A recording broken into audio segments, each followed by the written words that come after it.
নমস্কার, আমি পায়েল। আজকে তো সকাল থেকে আকাশের ভীষণ মন খারাপ, বৃষ্টি হয়েই যাচ্ছে। এরকম ওয়েদারে সত্যি বলতে কাজ করতে ইচ্ছে করে না, মনে হয় যেন মুভি দেখি শুয়ে শুয়ে, কিন্তু কাজ তো করতেই হবে।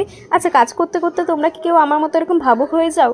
এদিক ওদিক তাকিয়ে আনবো না আমি কী চিন্তা করি ভগবান জানে। তো যাই হোক, আজকে ছিল দুটো বেন্টো কেকের অর্ডার, তো সেগুলো প্রথমে করে নিচ্ছি। আচ্ছা, একটা চুপি চুপি তোমাদেরকে দুষ্টু মনের কথা বলি। যেদিনকেই ধরো সেম থিমের কাজ আসে বা কোনো অ্যানিভার্সারি একদম সেম ডেটের করে আসে, আমি না মনে মনে ভাবি, আচ্ছা কোইন্সিডেন্টলি কোনোভাবে কি দুটো একজনের কাছেই যাচ্ছে? আমার মাঝে মাঝে এরকম ভুলভাল চিন্তা মাথায় আসে, কেন আসে আমি জানি না, সেটাই তোমাদের সাথে শেয়ার করলাম। কেউ জাজ করো না, আর জাজমেন্টাল ব্যক্তিরা আমার ভিডিওটা দেখো না। সেকেন্ড যে বেন্টো কেকটা ছিল সেটা ব্লুয়ের উপরে হয়েছে, আর এটাতে আর্ট ওয়ার্ক হবে।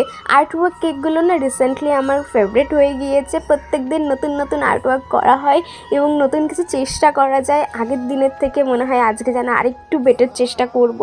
তো করতে বেশ ভালো লাগে, তবে অনেকটা সময় বেশি লাগে, আর শ্রম বেশি লাগে, ধৈর্য লাগে। আচ্ছা, এই কেকটা যেমন 6 ইয়ার অ্যানিভার্সারি ছিল, এই কেকটাও কিন্তু 6 ইয়ার অ্যানিভার্সারি ছিল, যে কারণে আমি বসে বসে এই চিন্তাটা করছিলাম। আর এই আর্ট ওয়ার্কটা আজকে আবার নতুন ডিজাইনেরই ছিল অবভিয়াসলি। তো কেক দুটো রেডি হয়ে গেছে, এবারে আমি লোগো সেট করে দেবো বক্সের মধ্যে। আমি দুরকম সাইজের লোগো বানিয়ে নিয়েছি, তো এরকম একটা ছোটো সাইজেরও করেছি যেটা বেসে দেওয়ার জন্য, আর এরকম বক্সে দেওয়ার জন্য।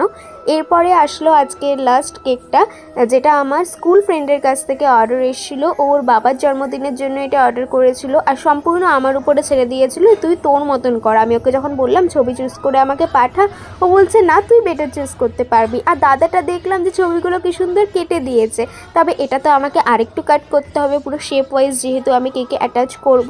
তা আমি আজকে চেষ্টা করেছি একদম ছেলেবেলা থেকে আমাদের এখন যে এজটা রয়েছে সেটা অবধি জার্নিটা এখানে শেয়ার করার। কেকটা কেমন লাগলো জানিও। আচ্ছা, যারা ভাবুক কেক বানানো হয়ে গেল মানেই তো কাজ শেষ, না। আজকে তোমাদের একটা জিনিস দেখাই, এখন তো আসল কাজ শুরু।